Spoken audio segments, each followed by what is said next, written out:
Hi everyone! We've got a new story for you, and it is called Apple Days, a Rosh Hashanah story, written by Alison Sarnoff Sofer and illustrated by Bob McMahon. Let's see what it's about. What are you looking forward to this Rosh Hashanah? Katie's teacher asked the class. Hearing the shofar, shouted Max. Chicken soup at Grandma's house, exclaimed Abby. Katie raised her hand, beaming. Applesauce, she said. But not just any kind. Every year my mom and I go apple picking, and then we make our own. Katie had even more to share. And I will have a new baby cousin later this month. Applesauce and a baby in the new year, her teacher replied. How exciting. Katie loved apples. She loved biting into their crispy skin and discovering the sweet, tart taste inside. But she loved applesauce even more. Every year at the orchard, Katie and her mother would search for the perfect apples.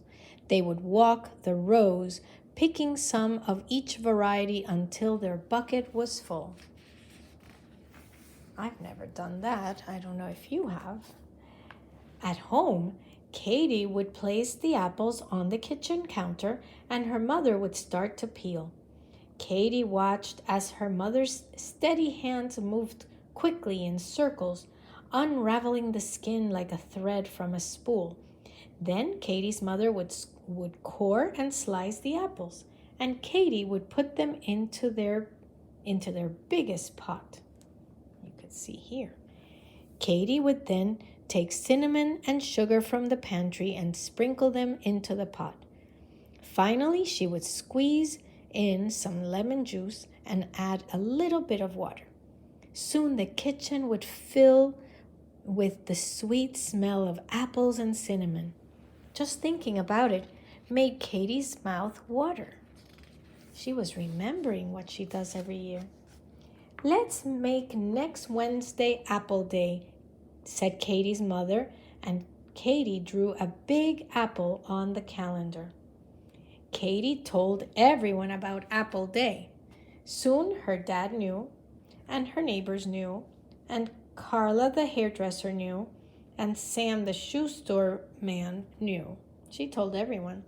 The principal knew, and Rabbi Portnoy knew, and her friends Max and Abby knew. And on Monday, she told her class, It's getting closer. Katie couldn't wait for each day to pass. On Tuesday, the phone rang and Katie answered. Hi, said Aunt Leah. May I speak to your mom, Katie? Oh, hi, said Katie. Guess what? We are going... Katie, I'm sorry to interrupt, sweetie, but I need to talk to your mom now. Katie was puzzled, and Leah always wanted to hear about everything, but Katie went to find her mother. When her mom hung up the phone, she turned to Katie and said, Your new baby cousin is coming early, so I'm afraid we can't go apple picking tomorrow. But Mommy, Katie cried, you promised. Tears spilled down her cheeks. I know this is disappointing for you, Katie. It is for me too, but I have to help Aunt Leah. It's your job to be a big girl. But we won't have applesauce for Rosh Hashanah, said Katie sadly. The next day, Katie's father walked her to school. Why so sad? The crossing guard asked. Isn't today Apple Day? We can't go, Katie mumbled. Can't go? Asked Max. Why? Because of the baby, Katie said. Max told Abby, who told their teacher, who told their principal, who told the rabbi. And when Abby got her hair cut, she told Carla. And when Max went to buy school shoes, he told Sam. When Katie and her dad arrived home after school, They found a bright red apple on the doorstep, and next to it was a note that said, "Dear Katie, I heard about what happened. Maybe this will help. Love, Rabbi Portnoy." The next day, the crossing guard handed Katie a yellow apple, and the principal placed another in her backpack. Katie's teacher gave her an apple at circle time, and so did each of her friends. Her backpack was almost full. Walking home with her dad, Katie passed the shoe store. Sam too had a jar of cinnamon. "Wait, Katie," shouted Carla from the beauty shop.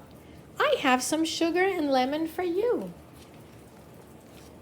When they got home, Katie lined up 10 apples on the kitchen counter and tried to remember what her mother did next. She and her father stared at the apples, the cinnamon and the sugar, and the lemon, wondering exactly how to turn them into applesauce. "First, we have to peel them," Katie said. So her father took out the peeler and got to work. "What's next?" her dad asked. "Mommy finds recipes on the computer," Katie suggested, and climbed onto her father's lap as he searched the internet. "Next, we have to core and chop the apples," her dad said, reading from the screen. "Then Mommy puts them in a big pot," Katie continued. "We have to find it." Here they found it.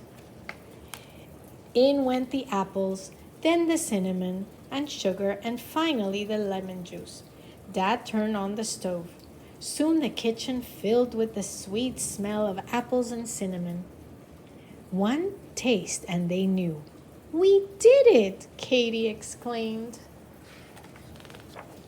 The next morning, Katie walked into her classroom proudly carrying a tray of cups filled with applesauce. "Thanks for your help, everybody," she said. That is the nicest thing, that everyone helped her. A few days later, on Rosh Hashanah, she filled Grandma's crystal bowl with applesauce and placed it in the center of the holiday table. When her mother arrived with Aunt Leah and her new cousin Will, she hugged Katie close. Together, they gazed at tiny Will. Look at the new baby. Then Katie led her mother to the table. "Oh my!" was all her mother could say. Her father laughed. There was one more surprise. Katie reached into her pocket and pulled out a freezer jar filled with applesauce. Not for now, of course, but soon enough Will would taste it and smile. They all would. So she also saved a little jar of applesauce for the new baby. And that's the end. Well, that was a very, very nice thing that Katie got to make her applesauce, and they still got to all enjoy it on Rosh Hashanah. Have a great day, everyone.